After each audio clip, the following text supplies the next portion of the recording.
Hi everyone. So we've got another session of Finance in 15. And as mentioned, going to go through mainly in terms of just having a bit of a chat about gold and also stock market highs and sort of some of the considerations to take into account. So let's start off with gold. And of course, we're getting a lot of questions, particularly given the gold price is so high at the moment, in terms of should you actually buy gold? And sort of really an answer to that is, can you predict medium-term money flows and price movements? If you can, and if you can predict that accurately, then buying gold is not necessarily a bad idea. It's really coming down to gold as a speculative investment. So we've sort of talked before about the difference between different types of investments, essentially three broad ways in terms of saving, investing, and speculating.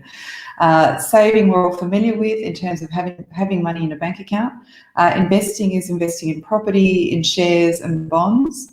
And then, of course, you've got speculative type investments, and gold fits into that speculative type investment where you're really just looking at price movements and really making a bet, essentially, in terms of where is a price movement going to go? Is it going to go up or is it going to go down?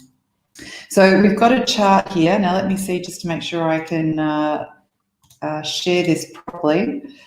What we've got here, yep, there. So we've got the share price of gold. Now this is a really long-term chart. This sort of goes back to, as you can sort of see, the year 1265. So that's what the horizontal axis is representing. So this is an incredibly long-term chart. And what it's sort of showing is what is the adjusted value of gold in terms of inflation adjusted. And as you can sort of see, the value of gold actually is just going back to highs that it went back to, or it was 500 years ago. So it actually, it's just sort of getting back to where it was. And what you can sort of see in the last few years, it's been quite volatile, but sort of come up quite high. Earlier last century, it was sort of quite low. But looking at these numbers, the value of real gold is only sort of, in terms of just 0.1%. And of course, in terms of real valuation as well, as I mentioned, we're sort of back to the highs of 500 years ago. So what we're really sort of trying to sort of show here is this is about short-term speculation movements. This is not necessarily a long-term investment, but are you trying to make sort of short-term gains based on price movements? Now, gold is one of the reasons why many people look at gold is it's a hedge against inflation. So rather than having money sitting in a bank account, which can often be less than inflation, and particularly in a current low interest rate environment, gold is sort of a really good hedge against inflation. So at least you're not losing the real value of your money.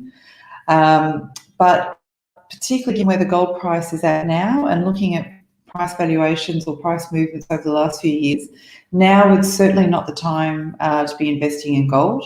But really it comes back to what are your goals? Are you speculating or are you investing? If you want to be a short-term speculator, then gold's something to look at. If you're really trying to build wealth for whatever your goals are, whether it's financial independence, saving for your first home, gold is not necessarily the answer. So in terms of speaking about share markets, as we all sort of know, share markets are pretty high at the moment and sort of really getting to market highs. And so what are some of the reasons for these market highs? And sort of three things that are coming through, or sort of four things when we sort of talk about the another factor, which was a post that we put in the Summerhill community recently, is we've got stimulus packages, of course, coming through from various governments around the world. So a lot of these stimulus packages, the money from these are actually then making their way into the share market. So this is one of the reasons why share market's high. Then, of course, we've got corporate earnings are stronger than forecast. And in particular, which we'll sort of touch on, the technology stocks are really making record profits. People are stuck home and really having to use technology a little bit more. Netflix, Zoom, Amazon, and online shopping is huge, as we all know. So even though we may look around at sort of, the local restaurant, local cafes and sort of seeing people finding it really tough at the moment, people losing their jobs, the stocks that sort of represent the biggest holdings on the share market, particularly in the US, are essentially technology stocks. So technology makes up about 25% of the S&P 500. And then, of course, we've got interest rates, of course, are very low. So when looking at returns, investors are sort of thinking about dividends rather than keeping their money in cash where you're sort of not getting very much. And of course, in bonds, there's even potential negative yields. So especially from an Australian point of view, even though dividends have reduced a little bit, there's really nowhere else sort of to put money at the moment, particularly just from an income point of view. So even if the stock market stays flat, you're still getting a 4% dividend return from having your money invested in the stock market. So this is just as a sort of a reiteration. This was a post that we made last week in the group in terms of trying to sort of show there is a disconnect between the share market and the economy. They're two very, very different things. So what you see around in terms of when you look around at various businesses, these are not businesses that are necessarily listed on the stock market. And as I mentioned before, particularly with the S&P 500, so the US index, the 5 biggest stocks on the US market are essentially technology stocks. So think of Google, Amazon, Facebook, and these are stocks that, of course, are doing incredibly well at the moment, and that's one of the reasons why the share market is doing well, in addition to the stimulus packages, low interest rates, and just general good corporate earnings as well. And remembering as well that the share market is about expectations. So when corporate earnings are stronger than what expected, because everyone was expecting quite negative results, especially with what's going on with COVID-19, when those actual earnings are higher, that actually pushes the share market up a little bit further. The share market is very, very much about perception, expectation, where the economy is looking back. And this is one of the things that Alex sort of went through with one of his live Q&A, specifically addressing the recession. Now, having said that, the share market is strong. So some guidelines for investors. Firstly, expect that there's going to be continued volatility. This volatility will continue, especially because we are seeing such highs.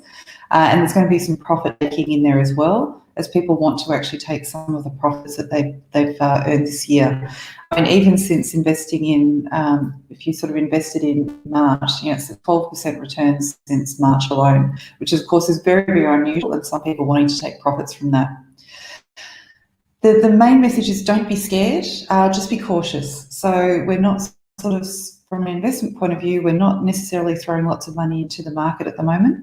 We're going very cautious, even with bonds, and sort of favouring term deposits at the moment. And of course, really looking at dollar cost averaging. So there are highs, the market consistently gets to new highs. That's sort of the very nature of the market when it continues to grow over time.